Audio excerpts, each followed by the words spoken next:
15세기의 천재 화가라고 불리는 레오나르도 다빈치가 42살 때 밀라노의 로드비치라고 하는 공작이 예수님의 최후의 만찬에 대한 그림을 그려달라고 요청을 합니다. 그래서 다빈치는 혼신의 힘을 다해서 예수님의 최후의 만찬을 그렸습니다. 레오나르도 다빈치는 천재적인 화가이기도 하고 과학자이기도 하죠. 예수님의 12제자를 좌우 대칭해서 잘 배열해서 정말로 훌륭한 그림을 그렸습니다. 그리고 그림의 완성도를 평가받기 위하여 가까운 친구에게 그림을 평가해달라고 부탁을 합니다. 친구를 보고는 그림, 이전에 보지도 못했던 아주 훌륭한 그림이 그려진 겁니다. 그래서 너무 훌륭하다고 예수님의 제자들이 좌우에 있고 또 예수님께서 들고 계신 은잔을 보니 너무너무 아름답다고 눈에 확 들어오는 그런 그림이라고 설명을 하죠. 그런데 다빈치가 친구의 설명을 듣고는 그 그림에 X자를 칩니다. 깜짝 놀란 친구가 물어요. 아니 왜 이렇게 잘 그린 그림에다 X자를 치는가 그랬더니 레오나르도 다빈치가 얘기하는 거예요. 이 그림의 중심은 예수 그리스도인데 예수님보다 은잔이 빛난다? 그건 합당하지 않다는 거예요. 이 그림의 중심은 오직 예수님이어야 된다. 그래서 그 그림을 접고 새로 그림을 그렸다 그러죠. 그렇습니다. 오늘 우리의 삶에도 마찬가지예요. 예수 그리스도가 중심이 돼야 되고 오늘 우리의 중심에는 예수 그리스도가 계셔야 되는 줄로 믿습니다. 중심이라고 하는 게 뭘까요? 중심은 그 사람의 생각, 그 사람의 삶의 방향이라고 말할 수 있을 거예요. 그 사람 중심에 뭐가 있느냐에 따라서 그 사람의 생각과 삶의 방향이 결정되게 되는 것이죠. 팽이, 어릴 때 팽이를 돌리곤 했습니다. 팽이를 제대로 돌게 하기 위해서는 중심을 바로 잡아야 됩니다. 제가 어릴 때는 팽이를 재료를 사서 만들었는데 제 기억으로는 그 팽이 안에 총알 모양의 생긴 심을 박습니다. 근데 그걸 잘 박아야 돼요. 그게 잘못되면 망치로 두들겨서 중심을 잡습니다. 그래서 묶어서 던지면 팽이가 잘 돌아가요. 그런데 혹시 조금이라도 중심에 벗어나게 그 심이 박혀지게 되면 헛돕니다. 또는 한쪽으로 쏠려서 제대로 돌질 않습니다. 우리 인생도 마찬가지죠. 중심을 바로 잡을 때 올바로 갈 수 있습니다. 하나님께서 우리 인생을 만들 때 하나님께 중심을 둬야 올바로 살아갈 수 있게 만드셨어요. 그런데 우리 안에 죄가 들어왔습니다. 그래서 하나님 중심이어야 되는데 하나님 아닌 것들이 중심이 됐어요. 우리 인생이 잘 살기 위해서는 하나님이 중심돼야 되고 우리의 일터가 잘 되기 위해서는 하나님 중심돼야 되고 우리 가정이 잘 되기 위해서는 하나님 중심돼야 되는데 하나님 아닌 존재가 중심이 됩니다. 그래서 삶의 자리가 흔들리기 시작했어요. 우리의 삶의 중심에 하나님이 중심돼야 됩니다. 그리고 우리가 헛된 것 바라보지 않고 하나님 중심 바라볼 수 있는 여러분들이 되시기를 바랍니다. 농구 잘하는 NBA 선수 가운데 앨런 아이버슨이라고 하는 선수가 있습니다. 앨런 아이버슨이라는 선수는 필라델피아의 76ers라고 하는 팀의 주전 선수였습니다. 이 사람은 NBA의 최고의 골인을 넣었던 사람이기도 하고 특별히 이 사람이 잘하는 건 인터셉트예요. 인터셉트 뭐냐면 상대편 선수가 공을 드리블하고 올 때 그걸 가로채는 거예요. 아주 이걸 잘하던 선수였습니다. 한 번은 물었습니다. 기자가 선수 아이버슨이라는 당신은 어떻게 이렇게 상대방의 공을 잘 가로챌 수 있습니까? 그거 쉽지 않죠. 안 뺏기려고 하는 선수를 뺏을 수 있다는 건 잘하는 거죠. 근데 아이버슨이 이런 말을 했습니다. 나는 공을 바라보거나 속이는 모션을 바라보는 게 아니라 상대의 중심 이동을 바라봅니다. 아주 중요한 얘기예요. 나는 공을 보는 게 아닙니다. 또 상대방이 어떤 페인팅 모션 한다, 거기에 속지도 않습니다. 뭘 보냐면 저 사람이 지금 몸의 중심이 어디가 있냐. 이 사람이 이쪽을 향하는 것 같지만 이쪽으로 하기 위해서 중심은 이쪽에 가 있어요. 그러니까 페인팅을 해도 진짜는 여기 있다는 거예요. 그래서 절대로 자기는 자기 안에 들어오면 공을 빼앗을 수 있다는 거죠. 오늘 우리가 하나님 앞에 바로 살기 위해서 우리의 삶의 생각과 방향이 중요합니다. 오늘 하나님은 우리의 중심을 보십니다. 오늘도 우리의 중심이 하나님을 향하실 수 있기를 주님의 이름으로 축복합니다. 오늘 말씀 보니까 사무엘이 이스라엘의 왕을 세우기 위해서 이새를 찾아가죠. 이새 아들들 쫙 부릅니다. 근데 엘리압을 만나는데 엘리압이 정말로 왕이 될 만한 제목으로 보입니다. 그래서 오늘 6절에 이렇게 말씀하죠. 사무엘이 엘리압을 보고 마음에 이르기를 과연 주님 앞에 있도다. 엘리압이 주님 앞에 있다는 말은 뭘까요? 이 엘리압은 정말로 하나님께서 세우신 왕감이다, 왕 제목이다, 이런 말이에요. 그런데 하나님께서 그때 말씀하죠. 그를 택하지 않는다라고 말씀해요. 7절에 말씀하기를 여호와께서 사무엘에게 이르시되 그의 용모와 키를 보지 말라. 내가 이미 그를 버렸노라. 내가 보는 것은 사람과 같지 아니하니 사람은 외모를 보거니와 나 여호와는 중심을 보느니라 말씀해요. 그러니까 하나님은 사람이 보는 기준과 다르다는 거예요. 하나님은 중심을 보세요. 사람들은 외모를 보고 용모를 보지만 하나님은 중심을 본다는 거예요. 그리고 뒤에 나오는 11절에 말씀하죠. 또 사무엘이 이새에게 이르되 내 아들들이 다 여기 있느냐. 이새가 이르되 아직 막내가 남았는데 그는 양을 지키나이다. 자, 이 아들들이 아니라면 누구예요? 그래서 사무엘이 당황해서 물었어요. 다른 아들이 없냐 그랬더니 막내가 있는데 양을 지키고 있대. 여러분 주목해 보세요. 양을 지키고 있다는 거예요. 여러분 이세 아들에서 왕이 나온다는 소문이 퍼졌잖아요. 그러면 이세 아들들이 다 왕의 대상이 되는 겁니다. 그러면 준비해야 되죠. 아마 다윗도 그런 마음에 생각이 들었을 겁니다. 당연히 관심을 가지고 있었을 거예요. 그런데 다윗은 양을 지키고 있었다는 거예요. 묵묵히 자기가 맡겨진 일들을 감당하고 있었다는 거예요. 여러분, 하나님께 쓰임받는 사람들은 언제나 자기 일에 성실한 사람이에요. 요셉은 억울하게 누명 쓰고 감옥에 끌려갔습니다. 또 형들의 미움받아서 애굽에 팔려가기도 했어요. 억울한 삶이었어요. 힘겨운 삶이었습니다. 그러나 그 주어진 자리에서 최선을 다했어요. 감옥에서는 모범적으로 감당하고. 여러분 사무엘은 깊은 밤 성전에서 주님 맡겨주신 일을 하다가 주님을 만납니다. 엘리사도 마찬가지입니다. 밭을 갈고 주어진 일을 감당하다가 하나님의 은혜를 만나죠. 베드로는 바다에서 그물을 던지고 한 마리도 못 잡았지만 그물을 정리하고 있는 중에 예수님을 만났어요. 하나님은 오늘도 맡겨주신 일에 최선을 다하는 사람들을 만나주시고 하나님의 은혜를 베풀어 주십니다.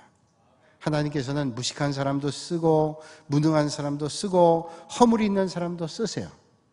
그런데 책임감이 없는 사람, 성실하지 못한 사람, 작은 일에 충성할 줄 모르는 사람은 안 쓰세요.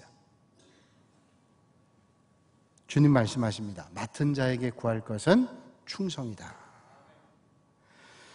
사무엘이 당황해서 물었어요. 내 아들들이 다 여기 있느냐? 물었더니 이새가 아니요. 아직 막내가 남아있는데 그는 들에서 양 지킨다. 그래서 사무엘이 즉시 그 아들 데려오라는 거예요. 즉시 그 아들 데려왔습니다. 보니까 총기가 있어 보여요. 하나님께서 택한 자가 이 아들인가 생각했어요. 하나님께서 말씀하죠. 그 아들에게 기름 부으라고. 그래서 선택한 사람이 바로 다윗이라는 거예요.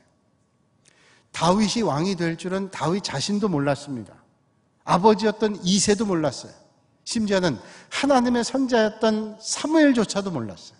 그런데 하나님께서는 다윗을 택하셨다는 거예요.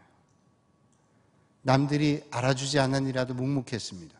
아마 형제들이 누군가 왕이 된다 그러면 마음속에 질투가 생길지도 몰랐을 거예요. 그러나 다윗은 주어진 일을 묵묵히 감당했어요. 여러분, 오늘도 하나님께서 맡겨오신 일들을 묵묵히 감당하는 그런 사람을 하나님 쓰시는 거예요. 누가 알아주는 일을 하는 게 아니라 때로는 남들이 알아주지 않는 일을 한다 할지라도 묵묵히 감당하는 사람을 하나님은 오늘도 쓰신다는 거예요. 오늘도 그래서 준비된 사람, 성실한 사람을 하나님 쓰시는데 꿈만 꾸는 사람을 쓰지 않습니다. 하나님은 꿈만 꾸는 사람이 아니라 대가를 지불할 줄 아는 사람, 그리고 섬길 줄 아는 헌신의 사람들을 오늘 하나님은 쓰신다는 거예요. 홈플러스라고 하는 대형마트가 있습니다. 그 업계에서 12등을 했는데 이승환이라는 사람이 와서 4등 안에 들게 만들었다 그래요. 이분이 쓴 책 가운데 창조 바이러스 H2C라고 하는 책이 있습니다. H2C가 뭐냐면 How to Create라는 말이에요. 이분이 그 책에서 자기에 대한 얘기를 합니다. 자기가 직장에 취직을 했는데 6개월 동안을 복사하는 일하고 전표에 도장 찍는 일을 했대요. 대학을 졸업하고 꿈을 가지고 직장에 들어갔는데 고작 한다는 일이 단순하게 복사만 하는 겁니다. 그리고 그거 끝나면 전표에 도장 찍는 일이에요. 그건 뭐 단순한 일입니다. 근데 그 불평하지 않았어요. 내가 지금 대학까지 나와서 이 도장 찍는 일이나 복사하는 일 하나 그렇게 생각하지 않았습니다. 내가 복사를 하는 한 내가 최대한으로 내가 우리 회사는 제일 잘하는 복사를 해야 되겠다. 그 당시만 해도 복사 한 장을 하려면 1분 정도 걸렸다 그래요. 예전 복사기는 요즘하고 다르죠. 그래서 걸리기도 잘하고 인쇄도 선명하지가 않고 그래서 아주 최대한을 한 거예요. 근데 그렇게 하기 몇 달이 되니까 사내에서 소문이 난 겁니다. 저 이승환이가 복사하는 복사물은 아주 복사가 깨끗하고 정성껏 한다고 인정을 받게 됐다는 거예요. 그분이 얘기하는 거예요. 아무리 작은 일을 할지라도 소중하게 생각해야 된다. 그래야 잘할 수 있다는 거예요. 큰 일도.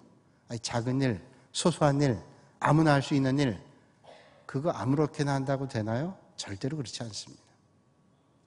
일본의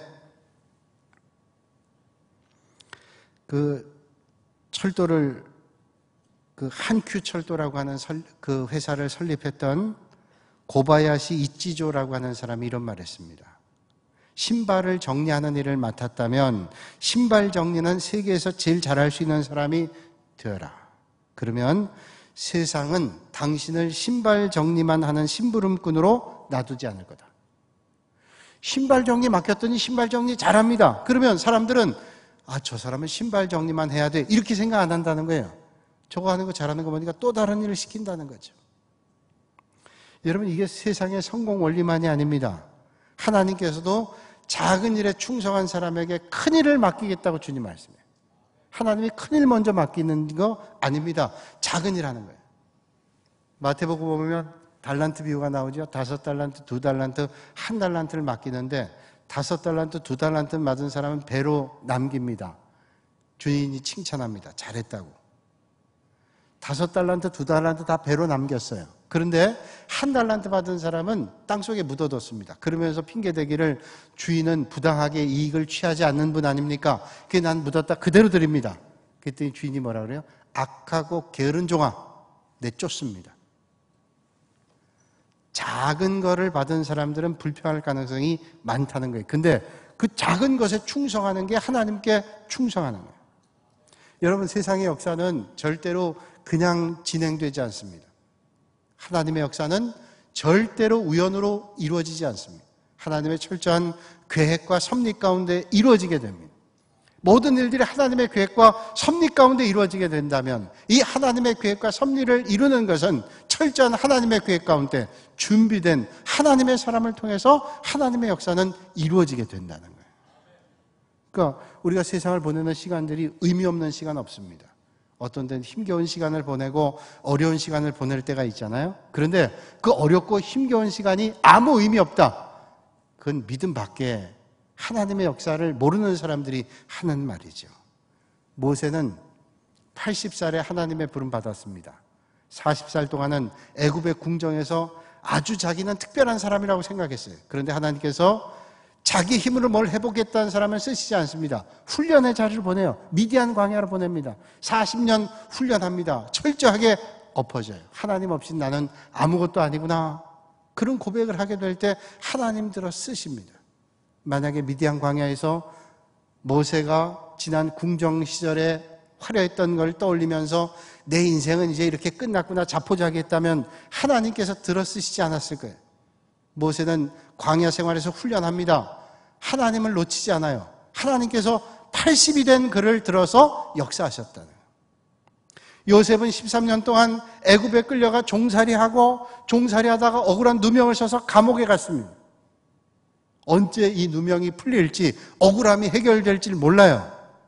그러나 포기하지 않고 주어진 자리에서 최선을 다하고 하나님을 바라봤습니다.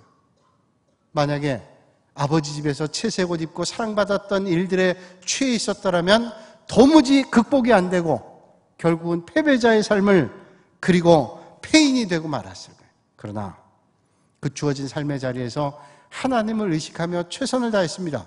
하나님께서 그를 들어서 이스라엘 백성들을 기근에서 구원하는 애굽의 총리로 만들어 주셨어요.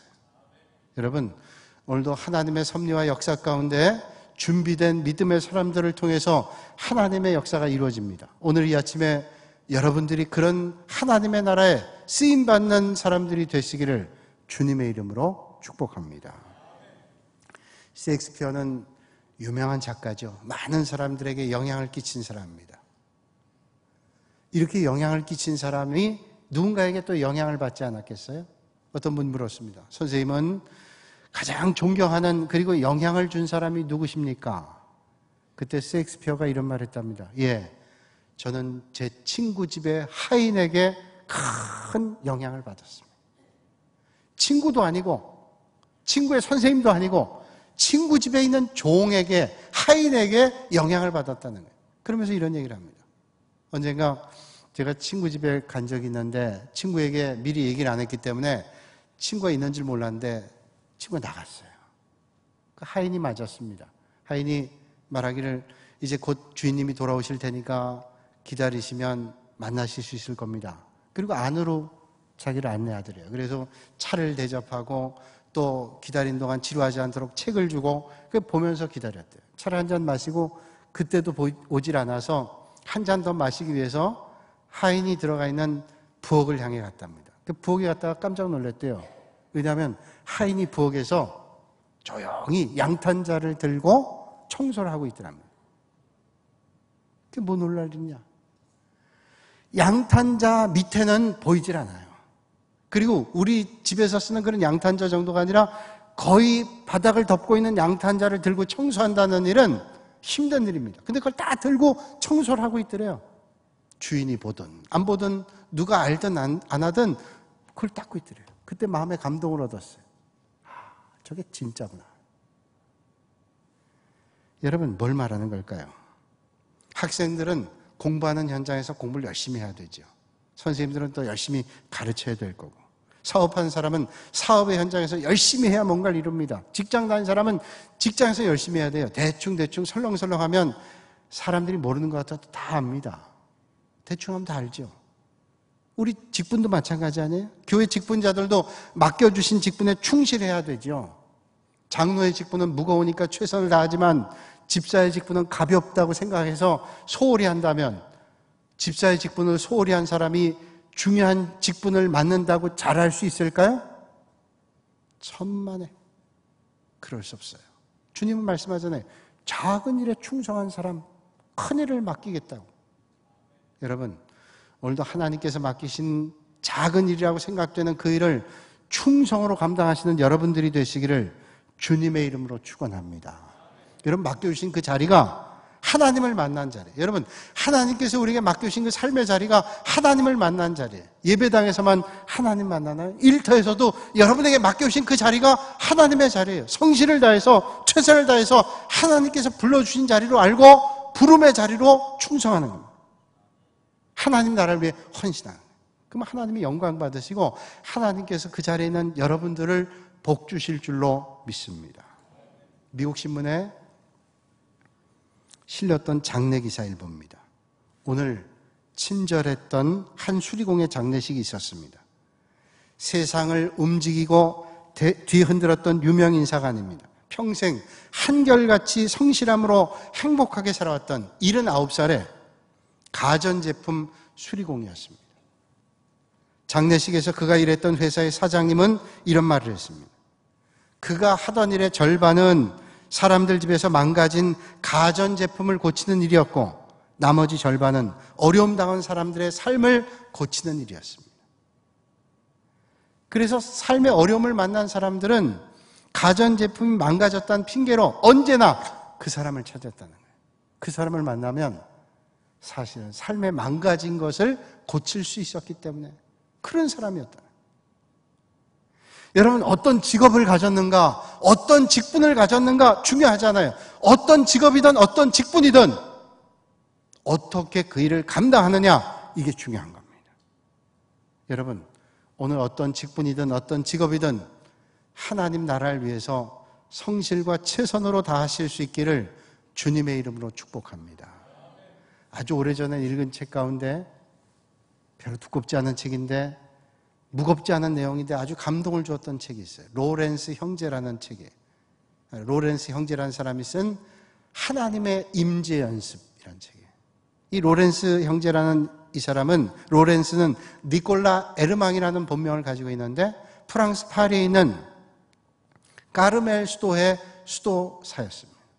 근데 사실 이 사람 실력으로는 그 수도원의 수도사가 될 만한 자격도 실력도 안 됐어요. 근데 어떻게 수도사가 되게 됐습니다. 평생을 평수도사로, 보직이 없는 수도사로 그렇게 훈련했던데, 이 사람이 까르멜 수도에서 한 일이 뭐냐면 주방에서 일하는 것과 신발을 고치는 일을 했습니다. 거기 모여있는 수도사들의 신발을 고쳐주고 주방에서 일하는 거예요. 평생 했어요. 그리고 평수도사로 세상을 떠났습니다. 그런데 주변에 있는 수도사들에게 감동을 줬어요. 저 사람은 신발을 고치면서 주방에서 밥을 준비하면서 하나님이 거기 계시다는 것을 우리에게 느끼게 했던 사람이에요. 뭐 거룩하고 놀라운 일이 아닙니다. 그런데 그 일을 보면서 많은 사람들이 하나님이 저기 계시다라고 하는 것을 느끼겠다는. 여러분, 아무리 힘들어도 아무리 어려워도 하나님이 계신 자리를 놓치지 않고 주님 맡겨주신 일을 잘 감당하실 수 있기를 주님의 이름으로 축복합니다. 스페인에 유명한 건축가가 있죠. 안토니 가우디라고 하는 사람입니다. 구엘 정당 뭐 이런 거 건축해서 요즘에 많이 알려졌지만 사실은 건축의 유명한 학자지요. 안토니 가우디. 이 사람이 쓴 책 가운데 가우디 공간의 환상이라는 책에서 이런 말을 했습니다. 위대한 명상들은 섬세하며 풍부한 지성에 의해 길러진 감정을 가진 사람들이다. 즉흥곡은 결코 즉흥적으로 만들어진 작품이 아니다. 영감은 노력하지 않고도 나오는 것이 아니라 힘겨운 노력 끝에 생성되기 때문이다.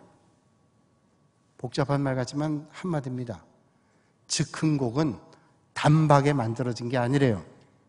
영감이라고 하는 것은 갑자기 떠오른 거라고 생각하지만 아니라고 하는 겁니다. 수많은 노력과 성실을 빚어서 영감이 나죠. 저 사람 천재야. 그 천재성이 어디 있어요? 에디슨 말하기를 99%의 노력과 1%의 영감이다. 성실함이죠. 즉흥곡은 없다는 거예요. 여러분, 오늘도 하나님께서 우리 마음의 중심에 계셔서 그분을 따라서 여러분의 삶에 아름다운 하모니를 연주하는 축복의 사람이 되시기를 주님의 이름으로 축원합니다. 여러분, 오늘 이 아침에 힘겨운 고난의 자리를 맞은 분도 계실 거예요. 그러나 그 고난의 자리가 아무 무익한 자리나 고통의 자리가 아니라 여러분들을 빚으시는 훈련의 자리고 여러분의 삶의 자리를 순종으로 바꾸는 축복의 자리일 수 있어요. 요셉이 그랬고 모세가 그랬습니다. 미국의 존 F 케네디 대통령이 1961년도에 매사추세츠, 이 사람이 거기 출신인데 거기 상원의원들에게 한 연설이 아주 유명한 연설이었습니다. 그 연설 가운데 이런 대목이 있어요. 우리가 먼 훗날에 역사의 심판대 앞에 서서 다음과 같은 질문을 받게 될 겁니다. 너는 정말로 용감한 존재였냐? 또 하나, 너는 얼마나 성실하게 살았는가? 불의에 대해서 얼마나 용감했는지, 그리고 하나님 앞에 얼마나 성실한 존재였는지 하나님이 물으신다. 여러분, 오늘 우리의 마음 가운데 계시는 주님을 모시고 오늘도 주님과 함께 동행하실 수 있기를 주님의 이름으로 축원합니다. 우리가 흔히 하는 말 가운데 얼짱이란 말이 있고 몸짱이란 말이 있어요. 얼짱이란 말은 얼굴이 잘났다는 거죠. 예쁘다, 잘생겼다. 몸짱은 몸이 잘났다는 거예요. 여자는 날씬하다는 거고 남자는 아주 체격이 건장하다는 거예요. 이것도 저것도 안 되면 어떻게 해요? 사진이라도 얼짱으로 찍어야 되잖아요. 그래서 젊은 애들이 흔히 하는 게 얼짱각도라는 게 있습니다. 얼짱각도. 이게 얼짱각도예요. 얼짱각도. 정면으로 찍으면 안 돼요. 얼짱으로 딱 하면 그게 찍힌대요. 그러니까 요즘에 관심이 뭐냐? 얼짱, 몸짱. 짱이라는 말은 뭐 장을 아마 세게 발음하는 것 같아요. 우두머리라는 말이죠. 많은 사람들이 관심이 얼짱과 몸짱에 있어요. 그 말은 얼굴과 몸이 아니라 할지라도 세상에 어떤 드러내는 것들에 사람들의 관심이 있어요. 그런데 주님은 우리에게 말씀하시기를 드러나는 게 아니라 내 중심이 어디 있는가, 이게 중요하다는 말씀이에요. 어떤 금실 좋은 부부가 딸을 낳고 나서 갈등이 생겼대요. 불화가 생겼대요. 그래서 아주 심각한 상황이 됐대요. 그래서 도대체 왜 딸을 낳고 불화가 생겼나 했더니 이 딸아이가 엄마도 안 닮고 아빠도 안 닮은 거예요. 이게 도대체 누구 자식이냐? 이것 때문에 불화가 생긴 거예요. 들어보니까 그래요? 누구 자식? 근데 엄마가 옛날에 얼굴을 많이 손댔는데 옛날 사진을 싹 없앴대요. 그래가지고 근거를 안 남겨요. 여러분, 아무리 갖고 와도 중심이 바뀌지 않으면 그 인생은 그대로예요. 그래서 정말로 중요한 건 중심이 바뀌어야 되는 거예요. 여러분, 다윗은 이새가 볼 때도, 형제들이 볼 때도, 사무엘이 볼 때도 어리다고 생각하고 연약하다고 생각했는지 모르지만 하나님께서 그 중심을 보고 된다고 생각했어요. 이게 왕감이라고 생각했습니다. 사무엘상 17장 보면 모든 사람이 손에 땀을 쥐게 하는 사건이 나오는데 하나님을 모독했던 블레셋 장군 골리앗이 하나님을 모욕하고 이스라엘 백성들을 모욕합니다. 근데 아무도 나가서 대항할 수 있는 사람이 없어요. 그런데 이 어린이였던 소년이었죠. 17살밖에 안 된 다윗이 나가서 하는 말을 들어보세요. 여호와께서 나를 사자의 발톱과 곰의 발톱에서 건져내셨은즉 나를 이 블레셋 사람의 손에서도 건져내시리이다. 사자와 곰 발톱에서 하나님 나를 건졌는데 저 골리앗 장수에게도 하나님께서 나를 붙잡아서 이겨내실 거라. 담대하게 그리고 외치죠. 너는 칼과 창과 단창으로 내게 나아오거니와 나는 만군의 여호와의 이름으로 내가 모욕하는 이스라엘 군대 하나님의 이름으로 내게 나가노라. 너는 칼로 무기로 내 앞에 나오지만 나는 하나님의 이름으로 내게 나간다. 그 마음에 뭐가 있어요? 중심에 하나님이 있었어요. 그러니까 중심에 하나님만 있었습니다. 다윗은 철저히 하나님을 두려워하고 하나님이 전부인 것을 알았어요. 그가 무서워한 것은 블레셋 거인이 아닙니다. 적군의 힘이 아닙니다. 막강한 블레셋 군대도 아닙니다. 그가 두려워하고 의지했던 것은 오직 하나님 한 분이었어요. 어떻게 그럴 수 있어요? 그 중심에 하나님이 계셨기 때문에. 하나님께서는 하나님을 높이는 다윗의 마음을 보시고 하나님 의지하는 마음을 보시고 하나님을 사랑하는 중심을 보셨습니다. 하나님을 높여드렸을 때 하나님께서 다윗을 높이셨어요. 사랑하는 여러분, 오늘도 하나님 앞에 마음의 중심을 두어, 여러분 마음 중심에 하나님을 두어 하나님 앞에 그렇게 쓰임 받으실 수 있기를 주님의 이름으로 축복합니다. 그럼 어떻게 해서 이렇게 마음 중심에 하나님을 모시는 그런 사람이 될 수 있었을까요? 사무엘하 16장 13절에 보면 다윗이 사무엘 선지자로부터 기름 부음을 받고 난 다음에 어떤 사건이 있었냐면 이날 이후로 다윗이 여호와의 영에 크게 감동되니라 그랬습니다. 이날 이후에 여호와의 영에 크게 감동됐다는 말은 뭐냐면 성령의 임재가 있었어요. 성령님이 그 안에 들어와 계시는 거예요. 그러니까 성령님이 하나님의 영이 함께 하셨다는 거예요. 여러분, 하나님께서 함께 하시면 두려울 게 뭐 있어요? 안 될 게 뭐가 있겠어요? 사무엘상 18장 10절로 11절 보면 하나님의 성령이 떠났던 사울의 사건이 나옵니다. 사울은 하나님의 영이 떠났어요. 영이 떠나니까 뭐가 들어오냐면 악령이 들어오는 겁니다. 그래서 사무엘상 18장 10절과 11절 말씀 보세요. 악령이 사울에게 힘있게 내림에 그가 집안에서 정신없이 떠들어대므로 다윗이 평일과 같이 손으로 수금을 타는데 그때 사울의 손에 창이 있는지라 그가 스스로 이르기를 내가 다윗을 벽에 박으리라 하고 사울이 그 창을 던졌으나 다윗이 그의 앞에서 2번 피하였더라. 사울이 마귀의 영이 들어간 겁니다. 그러니까 창을 가지고 하나님의 종 다윗을 죽이겠다고 덤벼요. 2번이나 내가 벽에 박겠다고 다윗이 피했어요. 여러분, 귀신에게 붙잡히면 귀신의 종 돼요. 성령님께 붙잡혀야 하나님의 종이 되는 거예요. 사랑하는 여러분, 하나님 오늘도 성령의 사람을 쓰십니다. 하나님의 영에 인도받는 사람을 쓰십니다. 세상에 능력이 많은 사람, 권세 있는 사람, 똑똑한 사람이 아니라 하나님께 예민한 사람, 하나님의 말씀에 철저하게 순종하는 사람, 그런 믿음의 사람을 하나님은 오늘도 쓰시는 거예요. 스캇 팩이라고 하는 사람이 쓴 책 가운데 아직도 가야 할 길이라는 책에서 아주 재밌는 얘기가 나와요. 기계를 잘 못 다루는 사람의 얘기입니다. 평생을 기계를 멀리했던 사람이에요. 근데 한 번은 이웃집에 있는 남자가 그 잔디 깎는 기계가 고장이 났는데 그 고장난 걸 가져가서 금방 고치더라는 거예요. 그래서 놀랐어요. 아니 저걸 AS를 받거나 새로 사지 않고 저렇게도 쓸 수 있는가? 그게 자기에게는 큰 충격이었어요. 그래서 그분에게 그랬답니다. 선생님 참 대단하십니다. 어떻게 이걸 고쳐 쓰실 수 있어요? 그랬더니 그분이 조금 빈정대는 투로 얘기하더래요. 이건 누구나 다 고칠 수 있어요? 이거 살 때 설명서 있잖아요. 이거 설명서 보시면 다 고칠 수 있어요. 아주 기분 나쁜 얘기였어요. 그러나 그 말을 듣고는 생각했대요. 설명서를 보면 고칠 수 있어? 생각해보니까 자기는 한 번도 고장난 거를 고칠 생각도 안 했고 설명서를 본 적도 없어요. 그래서 그 말을 생각해서 설명서를 봤대요. 그 설명서대로 해봤대요. 그러더니 정말로 되더래요. 다른 거 고장날 때마다 설명서대로 해보니까 되는 게 있더래요. 그래서 설명서를 꼼꼼히 봤습니다. 그래서 거의 전문가 정도의 기술이 됐어요. 여러분, 하나님의 말씀은 우리 인생의 설명서예요. 어떻게 해야 올바로 믿음의 길을 가는지, 어떻게 하나님 기뻐하시는 믿음의 길을 사는지 말씀해 주시는 말씀이 여러분 인생의 설명서예요. 여러분, 다윗은 하나님의 영이 살아있던 사람이에요. 그래서 하나님 앞에 쓰임받았어요. 밖에서 볼 때는 아주 연약한 사람, 부족한 사람으로 봤지만 하나님께서 그 마음에 계셨기 때문에, 마음 중심에 있었기 때문에 흔들리지 않고 하나님 앞에 쓰임받았습니다.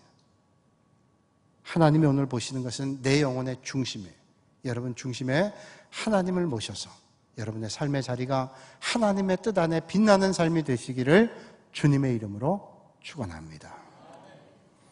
거룩하신 아버지 하나님, 우리의 중심을 보시는 하나님을 우리가 의지하며 좌우로 흔들리지 않고 오직 주님 바라보고 믿음의 선한 싸움 싸우는 믿음의 성도들이 되게 하여 주시옵소서. 예수님의 이름으로 기도하옵나이다. 아멘.